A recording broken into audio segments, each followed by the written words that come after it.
दोस्तों नमस्कार। दोस्तों मैं आचार्य सुनील चोपड़ा ग्वालियर से बोल रहा हूं। दोस्तों आज हम आपको गर्भावस्था में 9 ग्रहों का क्या महत्व होता है उसके बारे में बताने जा रहे हैं। जैसा कि आपको मालूम है, जब एक महिला गर्भवती होती है तो उसका गर्भ जो है 9 महीने तक रहता है। उसी प्रकार हमारे 9 ग्रह हैं। हर महीने का एक ग्रह उसका कारक होता है।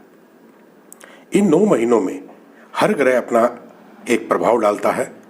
अगर गर्भवती महिला हर महीने के ग्रहों को अच्छा करती है, उनके उपाय करती है, तो बच्चा जो है स्वस्थ और अच्छा निकलता है।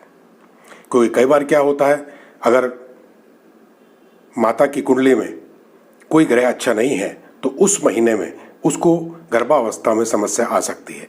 यदि वो प्रत्येक माह के ग्रहों का उपाय समय समय पर करती रहे तो बच्चा एक स्वस्थ, इंटेलिजेंट और एक स्वाभाविक तरीके से पैदा होगा। तो आइए चलते हैं, हम बताते हैं कि हर माह में कौन सा ग्रह कैसे इफेक्ट करता है, और आप चित्रों द्वारा भी देखेंगे कि गर्भवती महिला के बच्चे की क्या स्थिति है। जैसा कि आप जानते हैं कि 27 दिन बाद महिला को जनरली मासिक धर्म होता है। इसी प्रकार 27 दिनों के 10 चक्रों को पूरा करने के पश्चात ही बच्चा जन्म लेता है। तो इस तरह से 270 दिन बच्चा जो है घर में रहता है। तो आइए हम जानते हैं कि किस ग्रह की क्या क्या स्थितियां रहती हैं। जैसा कि आप चित्र में देख रहे हैं, प्रथम माह यानी कि पहले 4 सप्ताह गर्भ का प्रथम माह शुक्र द्वारा शासित होता है। इस माह में गर्भाधान से पहले महीने के दौरान वीर्य मिश्रण तल रूप में रहता है।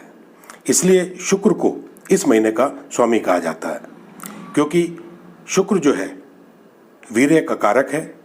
यह प्रक्रिया जीवन के जन्म के उद्देश्य के लिए होती है।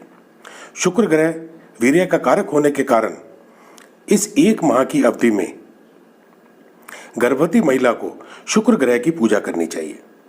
इस दौरान इस बात का विशेष ध्यान रखा जाना चाहिए कि शुक्र ग्रह गोचर में यदि अशुभ ग्रहों के प्रभाव में आता है तो उसका उपाय समय से पूर्व कर लेना चाहिए। इसके लिए निम्न उपाय किए जा सकते हैं, जैसे कि घर का पूजा स्थल साफ सुथरा रखना चाहिए और पूजन वस्तुएं सही रूप में रखी जानी चाहिए। और छोटी कन्याओं को, 6 साल से छोटी कन्याओं को चावल की खीर खिलाएं। शुक्र की वस्तुओं का दान करें और शुक्र की पूजा करें। ये गर्भवती महिला को प्रथम माह में करना चाहिए। अब आते हैं दूसरे माह पर। गर्भावस्था का द्वितीय माह मंगल ग्रह द्वारा शासित होता है। इस माह में भ्रूण तरल से ठोस रूप ले लेता है, इसलिए इस माह का स्वामी मंगल ग्रह माना गया है। मंगल ग्रह को पृथ्वी का पुत्र भी माना जाता है, इसलिए पृथ्वी तत्व के रूप में मंगल केवल गर्भ में तरल बुलबुले के नश्वर रूप में परिवर्तित होने का कारण है। इस माह में तरल पदार्थ जम जाता है तो गर्भ में मांस उत्पन्न होने लगता है।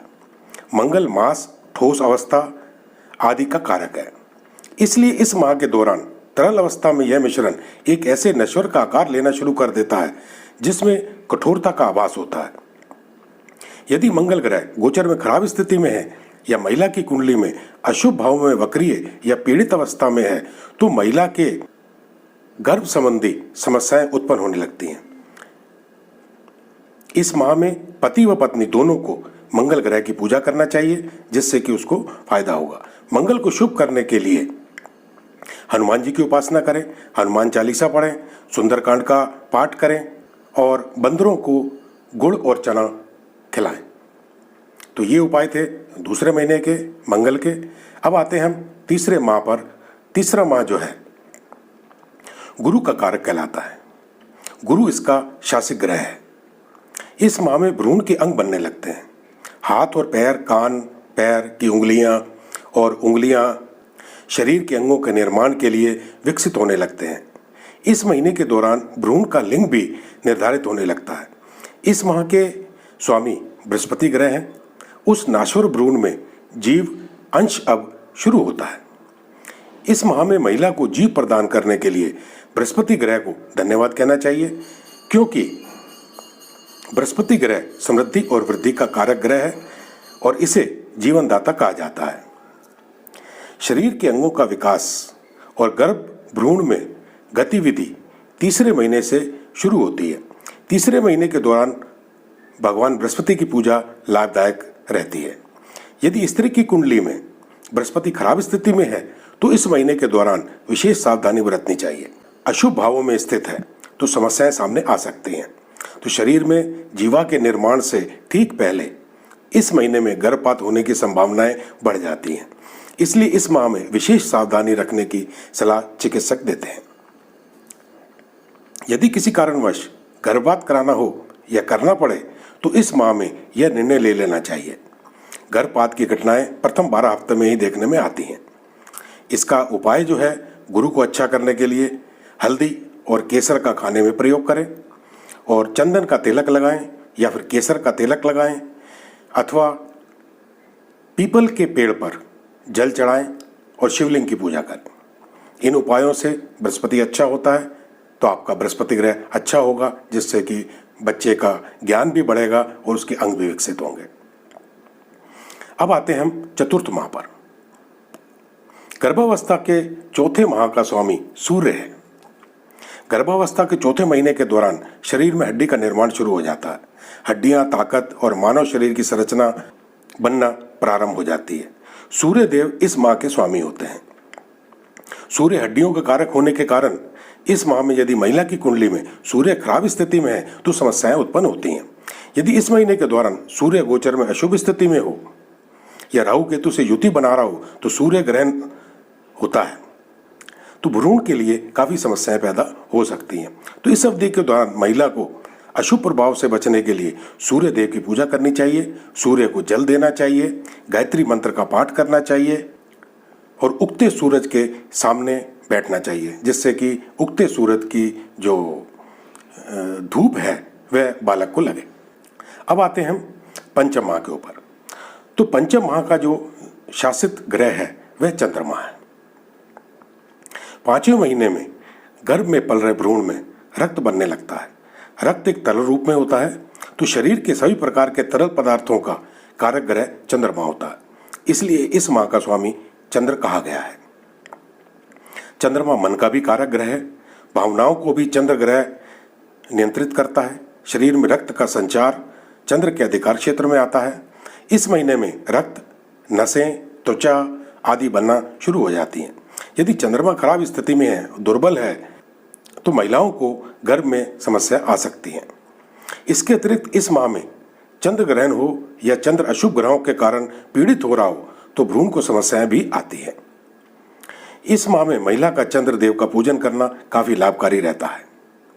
इसका उपाय यह है कि इस माह के अंदर चांदी के बर्तन में पानी पिएं और चंद्रमा की वस्तुओं का दान करें, जैसे चावल है, चांदी है, पानी है। ऐसी चीज़ों का इस माह के अंदर गर्भवती महिला को दान करना चाहिए, जिससे कि आपका चंद्रमा अच्छा होता है। अब आते हैं छठे माह पर। गर्भ का जो छठा माह है ये शनि ग्रह से स्वामित्व होता है। इसका शासित ग्रह जो है वह शनि ग्रह है। इस माह में मुख्य रूप से शिशु के बालों का विकास होता है।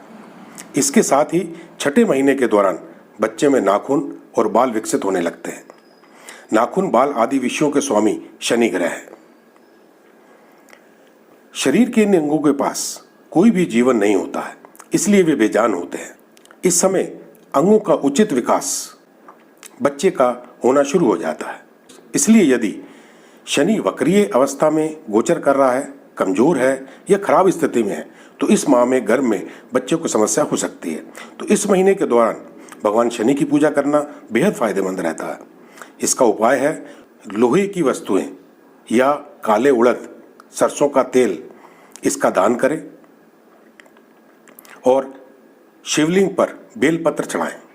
अब आते हैं सप्तम माह के ऊपर। सप्तम माह जो है वह एक बुध का कारक ग्रह है। इसका स्वामित्व जो है बुध के पास होता है। इस माह में तंत्रिका तंत्र यानी कि नर्वस सिस्टम का विकास होता है। 7वें महीने में बुद्धि भ्रूण में प्रवेश करती है। इस महीने में जो भ्रूण है उसमें जागरूकता आती है, उसमें दर्द और आराम की भावनाएं उत्पन्न होती हैं। इस महीने में त्वचा की वसा भी विकसित होने लगती है और त्वचा का पूर्ण गठन होता है। क्योंकि त्वचा का कारक ग्रह बुध है, इसलिए बुध इस माह का स्वामी है और उसे बुद्धि का कर्ता भी कहा जाता है। यह बुद्धि के प्रवेश को सक्षम बनाता है और जागरूकता पैदा करता है, जिसके द्वारा जीव जो है, भ्रूण जो है, बुद्धि और ज्ञान के लिए सक्रिय हो जाता है। यदि महिलाओं की कुंडली में बुध पीड़ित है तो इस महीने उनको बुद्धि के विकास की समस्याएं आ सकती हैं। तो इसलिए इस माह में बुध के उपाय करें, ओम नमः शिवाय मंत्र का जाप करें, हरी मूंग साबुत का दान करें, हरी वस्तुओं का दान करें और गणेश जी की पूजा करें। अब आते हैं अष्टम माह पर। गर्भ के 8 माह का स्वामी महिला के इष्ट देव होते हैं। घर परिवार में जिस भी देव का पूजन होता है उस देव के आशीर्वाद से इस माह के गर्भ की रक्षा होती है। इष्ट देव इस माह बच्चे को भोजन की आपूर्ति करता है। महिला की जन्म पत्री में जो भी ग्रह लग्नेश हो उसे भी एक अन्य मत से इस माह के गर्भ का स्वामी माना जाता है। इस माह में यदि बच्चा लड़का है तो उसके अंडकोश विकसित होते हैं और यदि लड़की है तो उसके प्रजनन अंग जो है विकसित होना शुरू हो जाते हैं। और इस माह में यदि महिला किसी देवताओं का अनादर करती है या देवताओं की पूजा नहीं करती है तो बच्चे को बहुत सारी समस्याएं आ सकती हैं। इसलिए एक गर्भवती महिला को इस माह लग्नेश की पूजा और पूर्ण आराम करना चाहिए। नित्य लग्न स्वामी से गर्भ रक्षा के लिए प्रार्थना बहुत लाभप्रद रहती है। इसका उपाय बहुत सरल है। इसमें अपने कुल देव की डेली पूजा करें पूरे 8 महीने के अंदर, 8वें माह के अंदर। अगर आपके कुल देवता या कुल देवी आपको पता नहीं है तो आपका जो लग्नेश ग्रह है उसकी पूजा करें। अब आते हैं हम नवम माह पर। नवम महीना जो है ये चंद्र द्वारा शासित रहता है। चंद्रमा द्वारा शासित 9वें महीने को उद्वेगा कहा जाता है, जिसका अर्थ है उत्तेजित होना। भ्रूण जो है इस समय पूरी तरह से कार्यात्मक हो जाता है, पूरी तरह से एक्टिव होता है। इस समय गर्भ अत्यधिक तेजी से बढ़ रहा होता है। इसका अनुभव मां को पेट के अंदर किक मारने और स्ट्रेच के रूप में देखा जा सकता है। इस माह में गर्भ छोड़ने के लिए भ्रूण तत्पर दिखाई देता है। हालांकि इस महीने के अंत तक भ्रूण इतना बड़ा हो जाता है कि उसके पास स्थानांतरित होने के लिए कोई जगह नहीं होती है। इस माह में भ्रूण को प्यास और भूख बहुत अधिक लगती है, जिससे महिला की भूख अत्यधिक बढ़ जाती है। 9वें माह से लेकर जन्म होने तक एक बार फिर से इस समय का कारक ग्रह चंद्र ग्रह होता है। इस समय में बच्चे का दिमाग सक्रिय हो जाता है और वह प्रसव के लिए तैयार हो जाता है। तो इसका उपाय जो है 9वें माह में चंद्रदेव की पूजा करनी चाहिए, चंद्र देवता के मंत्र के जाप करना चाहिए, जिससे कि बच्चे का विकास अच्छे ढंग से होता है। तो दोस्तों, इस तरह आपने देखा कि गर्भवती महिला को 9 ग्रह किस तरह से शासित करते हैं और किन किन ग्रहों के किस किस माह के अंदर पूजा करनी चाहिए। तो दोस्तों, आपको अगर मेरा यह एपिसोड अच्छा लगा हो और आप इस चैनल पर नए आए हैं, पहली बार आए हैं, तो मेरा चैनल सब्सक्राइब जरूर करें, लाइक करें और कमेंट दें। तो अगले एपिसोड में फिर मिलेंगे। तब तक के लिए नमस्कार।